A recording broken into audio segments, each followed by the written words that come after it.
of the African American experience. That is how African American music developed from the continent of Africa, and indeed how it spread throughout the world. Yes. Yes, Dr. Haney, it's great to be back. And I would like to introduce myself. My name is Gregory Taylor from Tuscaloosa, Alabama. And we have been discussing the music over the times that I've been here. And I'm a graduate of Selma University. Very good. And since I saw you last, I have become a member of the Civilian Conservation Corps Legacy Membership. And those men's wishes are to be remembered in song down on the Bicentennial Mall. And so so many things I saw bringing together the music that is just absolutely incredible. But one of the things that we have completed is what I call a pipeline from West Africa. And in this pipeline, one of the sons of Africa have shared with me how the music was sang as they were coming into the transatlantic slave trade, you know. And coming into the transatlantic slave trade, the only thing that lasted, as Dr. Y.T. Walker said, was the rhythm in the music. And so in a real sense, Mr. Taylor, I think we're saying here that when we look back on the continent of Africa, the Africans who came by way of the Middle Passage brought with them their musical experiences, and speak to that. I mean, what kind of music are we talking about when we deal with the African musical experience on the continent of Africa? I understand that in Africa, everything, every day is done by music, you know, and that there was war music, you know, they used war music in the area of war. And when the music was, as they sang coming into slavery, it was unknown as to where they were coming from, going to, but they have been taught the memories of these songs in Africa. And there is different, you know, tribes that sing different things. They have different drum beats in Africa than what they have in other parts of America, the African American music. And it is basically those things, but what is most interesting is coming into the transatlantic slave trade and how horrible and difficult that was. But the only thing that lasted, again, was the rhythm. And when Booker T. Washington came back from Africa to America, he said that the children of Africa in the southern plantations have a note of sorrow in their music that you don't find in other African American music in the country of America. No, go on. And this is the great Booker T. Washington, founder of Tuskegee, Alabama. I mean, Institute in Alabama, the school that you probably know well. But go on and speak it. Okay, and he said that the children in the southern states, we have a note of sorrow in our music, and it's really not understood in a lot of other African American communities in America, and it's one of the reasons for conflict in terms of music. Even here today, in the area of music, you have disconnects where if they could bring the music together, it would do so much to help heal the country. One of the radio hosts at WHBB, Randy Williams, he said that if the African American community respected the power in their music, it would do a lot to do away with the violence that is going on today. And in the church that I came up in Alabama, we were taught the old spirituals before we got the scriptures. And this way it would always stay with you and that type of thing. You learn the scriptures through music, through song in a real sense. Yes, we were, this is where Dr. Harvey, Otis Harvey would say, the old songs were born in the hearts of our ancestors in the fields, and they are our anchor in America, and the means by which our ancestry passes from one generation to the next. And so what we're going to do, Minister Taylor, is to take our first commercial break, and then we'll come back and we'll give you an opportunity to talk about the African music as it will now appear in the New World. And of course, we'll be back with our audience following this very, very short commercial break.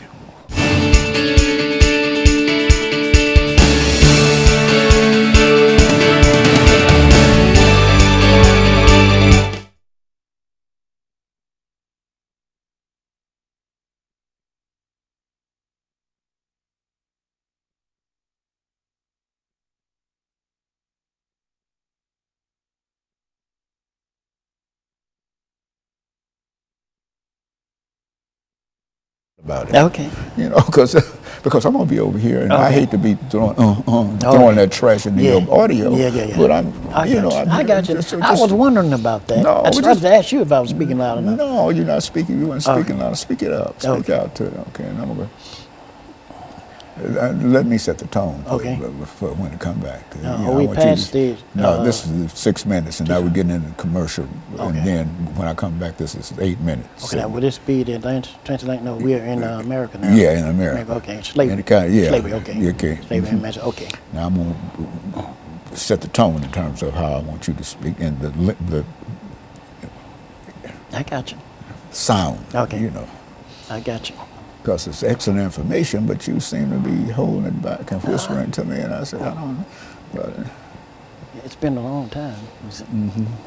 You're doing excellent. You're doing it. Because you got information. See, that's all it takes. You got information. Yes. So if you don't have any information, then it's a real problem. That's right. But I know you've got information because we've had you so many times before, and you're talking about it now. But I want you to sort of raise that level. Yeah, this is the area which I'm most acquainted with. Yeah.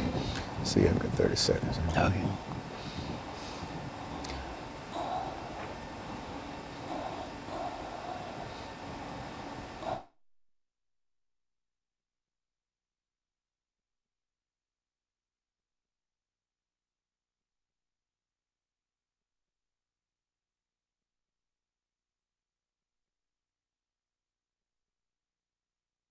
Thank you, and welcome back to the second segment of the show for today. We're talking to Minister Gregory Taylor, and he's giving us some information in reference to the stages of African-American music. That is, African-American music from the continent of Africa. And in a real sense, I think, as you've already demonstrated, Minister Taylor, African-American music will eventually go all around the world. And so let's pick up from where we left off and give you an opportunity to talk about it at where you wish to start. Sure. Now I can pick up in the area of the Deep South. And in the Deep South, as I had said about Booker T. Washington and the late Dr. Owens Harvey, who said, the old spirituals, this is very important, the old spirituals were born in the hearts of our ancestors in the fields. And in the Caribbean, they even referenced to the fact that they knew when they got out of slavery that they didn't have health care or anything like that, but their medicine was in the music. And that's the same thing here in America. And in the area which I came up in, we were taught to always stay near the church where the old songs are sang, because they are our anchor and they're the means by which our ancestry passed from one generation to the next. And the church was like our musical hospital. The first civil rights movement actually took place in Mississippi in a music studio. It wasn't the one that people think it actually was. And I recall when they rewrote the songs in the 60s and went into the streets and sang them. When they come back, Dr. Haney, they were not the same singers they left as. These are key points, and it's very important in order for us to bring the music back that will help heal the country. And one of the professors at Emory University has said, after studying all the families around the world, he concluded that the healing of the American family will start with the point of the old spirituals.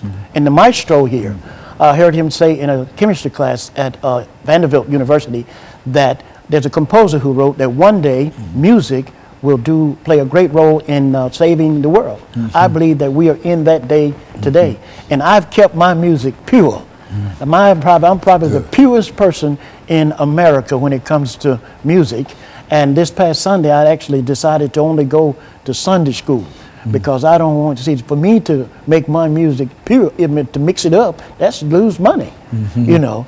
And so when you say that you kept your music pure, yes, it means that you don't mix music that you use in Sunday school, church, with church worship music or worship music. Right. No. I don't mix it. And one of the other things that have taken place here, the old songs which are born in the hearts of our ancestors in the fields, that was when the European American owned the field. And now I've connected the old songs to a fourth generation farm, you know, in reference to the fact of mentioning to you that we discovered that have inherited a farm in Alabama. So what you have here, that's the heart of the America the country is the That's the farm land. and the music. Yes, that's you know, the land that and we're the born music. out of the land. Yes. Yes, and one of the other things we have got to go back and do, we have got to look at the side effects of the music from the 60s. And see, like a lot of African Americans have OD'd on the MLK dream and the freedom song, suffering from mental indigestion of the 60s. You can't sing. Well, you can't sing nothing but freedom songs and protest music, you know. And these are things we have got to discuss. And you know, Dr. Haney, I believe today we have got to do more discussing music rather than singing music. Well, I think that's what we're trying to do here now, Minister. That is to talk about the music that you know and the music that we've used for all kinds of purposes. I think you've indicated that music was used in the civil rights movement. It was a way that we protested. But we also know that music was also an element of entertainment. When we talk about slavery and the African musical tradition during that period, how did Africans express themselves in music on plantations? Well, one of the excellent examples of that is about 2005. Oprah Winfrey had a gala, and she had all of those singers to come together. Maria Shriver, one of the ABC News persons, and they were all singing what I call the modern entertainment type hymns and spirituals. And you had the young singers there, and they were just amazed because they had never seen this aspect of our heritage before. Everybody was amazed, but one of the key things, and I think Sidney Poitier said this, that it was so spontaneous. You know, you can't control it. And in the spontaneity of the music is what makes it what it is. And what I remember was the singer named, I believe, Alicia Keys. She actually caught the spirit of the music. She said, this is something that we have got to keep going. And see, I understand that, Dr. Haney, and that means that the music is not taught, it is caught. And by me keeping mine pure, I'm able to go back and connect the music. And the only thing that I can show you what I mean here is when money when writing was added to money, it never separated, you know. What do you mean when people started to write songs for money? No. This is way back there. When money was first, writing was first added to money, it never separated, you know. And so I keep in my music pure because I know there's medicine in it. It is needed today to help heal. And Dr. Bradley's music was used in the 60s to diffuse racial tension, you know, across the country. And then that mentioned about President Reagan's funeral music.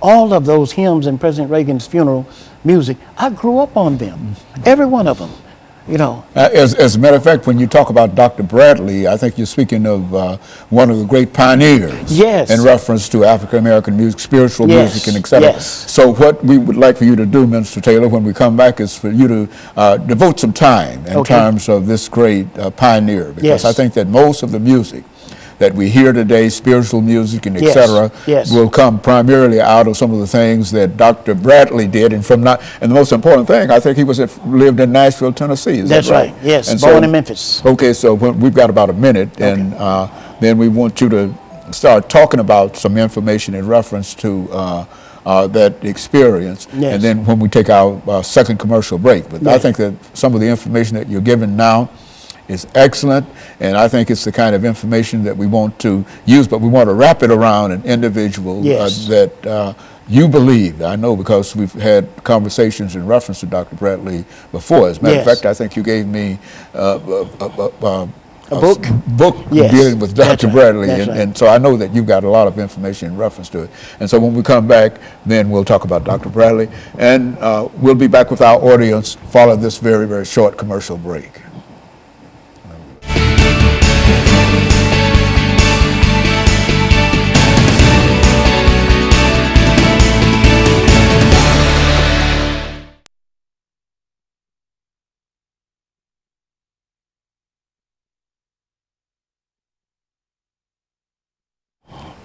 I missed it on. I didn't know where I was, but when you said a minute, I figured that I would try to run that minute out. And so here we come. Yes. Back with this 10-minute part, and so some enthusiasm, whatever in reference to. You understand? Yes. I got you. And take command of this thing. We got it. This is your information. Okay. So I want you to start talking about Dr. Bradley and his information. And we got so got 10 minutes. Yes, 10 minutes? Okay. 10 minutes. Okay. This is the last 10 minutes. Yes, the last 10 minutes of the show. Okay. You see. And just, and we'll come back. I'll introduce the topic again. Okay. And we use Dr. Bradley as an example of what music really is. Yes. You can talk about some of his experiences, How you knew him, or how people knew him, and what they Yes. said about him, and That's et cetera, going to England, and That's all of that kind of information. Got 10 minutes to talk to him about. Okay. This is going to be the highlight. I'm going to make this the biggest part of the discussion itself. Yes. This 10 minutes. You've given me some excellent information up until now. Thank you. I want you to know that.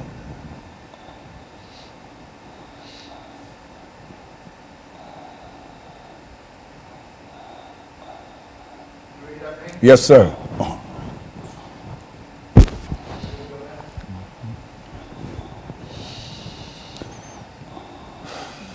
God is good. Yes, He is.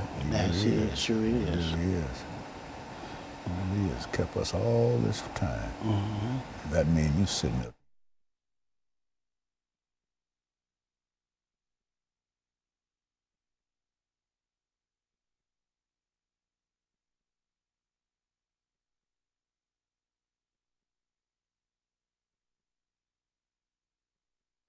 Thank you and welcome back to the final segment of the show for today. We're talking to Minister Gregory Taylor, and he's giving us some information dealing with the stages of the African-American musical experience from the continent of Africa throughout the world. And I think, Minister Taylor, we can pick up during this last 10 minutes and give you an opportunity to talk about one of the individuals that can bring in a large number of other names and et cetera that played such an important part in the musical experience. And this is Dr. Bradley. Talk about Dr. Bradley. I grew up with Dr. Bradley singing in Alabama. One of my friends who considered herself to be the #1 fan said he's an unknown superstar. Sang all over the world, sang in China, Paris, France, and we're getting his CD back into those different countries. His name is in granite on the quarter 3 stars, just about 100 feet away from the Civilian Conservation Corps marble plaque. And what we are doing here, Dr. Haney, we are bringing together the music of Sir J. Robert Bradley to fulfill the wishes of the CCC camp men. And on that stone down there, it said that few men have the opportunity to touch as many thousands as those men did over the years. And also that they say at the end, if they see fit to remember us in song, they will consider that their ward. And I have to mention this gentleman too. His name is Charlie Fletcher in Cleveland, Tennessee. He was a CCC campman since about 96 years old. That's about the age my father would have been. But in reference to Sir J. Robert Bradley, it's all connected. And I have had the opportunity to meet architect Kim Hinton of the Bicentennial Mall. And the meeting was so important, Dr. Haney, that I went to visit his church to see what kind of music they were listening to. And that idea came from me reading about where when Sir Winston Churchill met Franklin Delano Roosevelt, he had them to play Onward Christian Soldiers because that was during war. And see, I am a child of World War II. My father was there, you know. And so all of these things were coming together, and the purpose of it is to help protect the country because I have inherited what it means to be safe and sound. And if I can't be safe, I can't be, you know. And but Dr. Bradley, music was used from the East Coast to the West Coast in order to diffuse tension. And his website, I don't know if I could give that out. Yeah, go give that. The website is jrobertbradley.com. And his music, the book, we are working on he's due out on a postage stamp any day now. And we are just hoping that this will help create safe communities, create an atmosphere, because our people, I don't think it's racism, I don't think it's bullying. I think it's an emotion from the 60s that have turned into a virus, that this music used to debrief us from that, or help us to shed those emotions of that era. And these are areas where we got to go, and music is the key for doing that. And Dr. Bradley sang for the Queen of England in 1955. It's in his book. I've always been, we was on your show, Dr. Amos Jones and I, talking about his book, and he sang for the Queen of England. And I have received 4 letters from the Queen of England in regards to Dr. Bradley's music, you know. And so it is just absolutely incredible for someone to invest in his music back then. And I, not to overthrow the government or anything, but I listened to God Save the Queen. And the reason for it, it keeps my memory of all the hymns that we sang here in America fresh. And see, a lot of the music is stale today, you know. And this is the way to keep it fresh, is to listen to those different songs. And when I visited Kim Hinton's church, I think it's the Hillsborough United Methodist Church, and I went in there, Dr. Haynes, and they were singing, I want Jesus to walk with me. And I said, they are singing more I am than we are, you know? And so it's these type of things that's happening with the music now, and we have got to get back to this to save the country. You know, one thing about Dr. Bradley, his beginning. Yes. Talk about that, yes, because I think that's right. That's he, Booker T. Washington, right. several, many others right. during that period were able to rise to great fame. That's but right. Talk about his beginning. Dr. Bradley grew up very poor. For a long time, he didn't have shoes. And there's a story in his book about where they were hungry and they didn't have any food. And he told his mother to forget God or something, and his mother got on him because she had trained him to sing in prenatal. And my mother marked me by the church and the prophet Samuel. But also, Dr. Haney, where I can relate to him, my mother was hungry and pregnant with me. And sometimes I can complain like a hungry, pregnant black woman. But in the reason, it's all there. But the music does so much to help today, the atmosphere. And there needs to be more of Dr. Bradley's music on the radio. If Southern Baptists and National Baptists would sponsor Dr. Bradley's music on the air, I guarantee you it'll do a lot to diffuse the tension. And he wrote someone in England and let them know that he sang at the University of Alabama during the time of the problems between the African Americans and the Caucasians. You know, I was just in the 3rd grade then. But I remember all of those times and things that were going on there. He sang at Stillman College, sang at the University of Alabama, and then there's a gentleman here in Nashville by the name of Charlie Parker. He heard him at Sanford University, and there's a testimony he sent me in order to share with others, and how Dr. Bradley talked about that if you love, say you love everybody, you know, and you don't love me, these things like that, the music broke out, you know. And but he has an incredible story. And I told him to, when I came to Nashville in 1978, I visited him in his home. Okay. And I told him, I said, I was afraid of you, Dr. Bradley, because you would make the people sing in the choir, and I couldn't. So I didn't go, but I did go to church to listen to him, and he said, oh, that's all right. You know? So you had an opportunity to meet him face to face and go inside his home? Yes, he was living in the Capitol Towers, and this is what he shared with me there. He said, never insult a person in speech. And he also said to me how kind the Queen of England was to him while he was there. That's an extraordinary statement, yes. and really for him to be called yes. To England by the Queen, and she having a desire to hear him, and of course she and her court, yes. I'm sure, that's an extraordinary accomplishment for a person who came. Now he was from Memphis, was he? Memphis, Tennessee, dirt poor, and also Dr., let me not forget, Dr. I think Melvin Townsend at Sun School Publishing Board. He was responsible for sending him to England to the Trinity School of Music to be educated, and his purpose was to come back to America in order to teach his people how to sing the old songs. And this is what we are trying to continue doing today. And I remember he had several opportunities. The man who was over one of the big radio stations or radio makers on would have taken care of him if he had stayed in England for the rest of his life. But he would let them know he had to go back because of how he was sent there. You know, and by us having kept the music pure, we were not allowed to leave the church and rewrite the songs to go into the streets to sing them. And therefore, that means my memory of his music is pure. And I grew up on a multicultural street. There were Koreans, Choctaw Indians, African Americans. My sisters were going to Africa, Stillman, and I met Africans then. So my whole life has been multicultural. And here recently, I mentioned to you, I discovered that just at 23, September 23rd, that my brother was Caucasian, you know, and that has caused me to realize, you know, that humorously speaking, Dr. Haney, I can be half Oreo, half apple, and have 8 colors, Crayola colors in me, because my father roots are from San Well, that was a common situation in a real sense throughout these periods.